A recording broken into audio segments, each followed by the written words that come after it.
Voter education and electoral participation বুলি সেই প্ৰগ্ৰামটোৰ অধীনত এইবাৰ এটা খুব ডাঙৰ কণ্টেষ্ট এটা আয়োজন কৰিছে।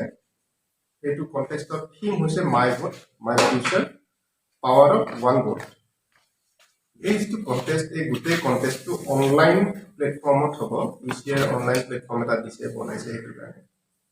আৰু সেইটো গোটেই ৱৰ্ল্ডৰ পৃথিৱীৰ ভিতৰত এটা ডাঙৰ অনলাইন এটা কম্পিটিশ্যনৰ প্লেটফৰ্ম এটা বনাইছে। আৰু সেইকাৰণে অল অভাৰ ইণ্ডিয়াত যিমান চিটিজেন আছে, যিমান ভোটাৰ আছে, তেওঁলোকৰ মাছ পাৰ্টিচিপেশ্যন UCI বিচাৰিছে।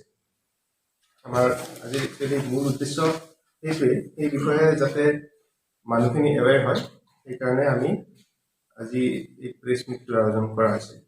আৰু এই প্ৰেছ মিটত আমাৰ লগত উপস্থিত আছে আমাৰ উপায়ুক্ত শ্ৰী সঞ্জীৱ শৰ্মা ছাৰ, আৰু লগত অলপ দেৰিকৈ কিন্তু ওপৰত মই ব্ৰিফলি আপোনালোকক অকণমান কৈ দিছোঁ।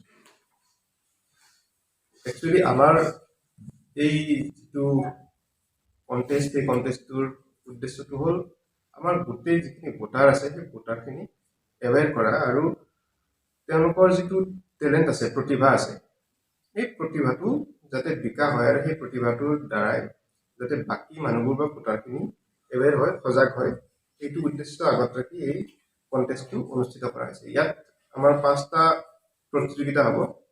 প্ৰথমটো হ'ল কুইজ, তাৰপিছত আছে শ্লোগান, তাৰপিছত আছে আপোনাৰ ছং, তাৰপিছত আছে ভিডিঅ' কণ্টেষ্ট, আৰু শেষত আছে আপোনাৰ পোষ্টাৰ ডিজাইন কণ্টেষ্ট।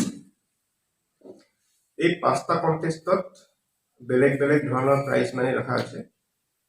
আৰু যিকেইটা কণ্টেষ্টত লেংগুৱেজ ব্যৱহাৰ হ'ব, ভাষা ব্যৱহাৰ হ'ব, আৰু সেইকেইটা কণ্টেষ্টত যিকেইটা আমাৰ অফিচিয়েল লেংগুৱেজ আছে, এতিয়া 22টা হ'ল, আগত যিটো 18টা আছিলে অফিচিয়েল লেংগুৱেজ, সেই 18টাৰ পৰা বাঢ়ি এতিয়া 22টা হয়। তাৰ মাজত আমাৰ বড়ো লেংগুৱেজটো আছে অফিচিয়েল লেংগুৱেজৰ ভিতৰত। এতিয়া এই যিকোনো 22টা লেংগুৱেজ, যিকোনো এটা ভাষাত তেওঁলোকে এই প্ৰতিযোগিতাত অংশ ল'ব পাৰিব। মাত্ৰ প্ৰতিযোগিতাত অংশ লোৱাৰ পিছত এই ভাষাটো যদি ব্যৱহাৰ কৰে, তাৰে ট্ৰান্সলেশ্যন এটা বা ভিডিঅ'ৰ সময়ত ছাবটাইটেলবোৰ ইংৰাজীত দি দিব লাগিব। তাৰপিছত আহে আমাৰ প্ৰফেচনেলছ, আৰু তাৰপিছত ইনষ্টিটিউচনেল। MSUৰ মানে হ'ল যিখিনি মানুহৰ ধৰক এটা চখৰ কাৰণে এনেকুৱা ধৰণৰ আৰ্টবোৰৰ লগত জড়িত হৈ থাকে, ভিডিঅ' মেকিং হওক, পোষ্টাৰ ডিজাইনিং হওক, সেইখিনি মানুহ যাৰ মেইন চ'ৰ্চ অফ ইনকাম সেইটো নহয়, কিন্তু এনে ধৰক চাকৰি কৰে, বেলেগ ব্যৱসায় কৰে, কিন্তু এইটো এটা চখ। গতিকে সেই মানুহখিনি হ'ব MSUৰ কেটেগৰী।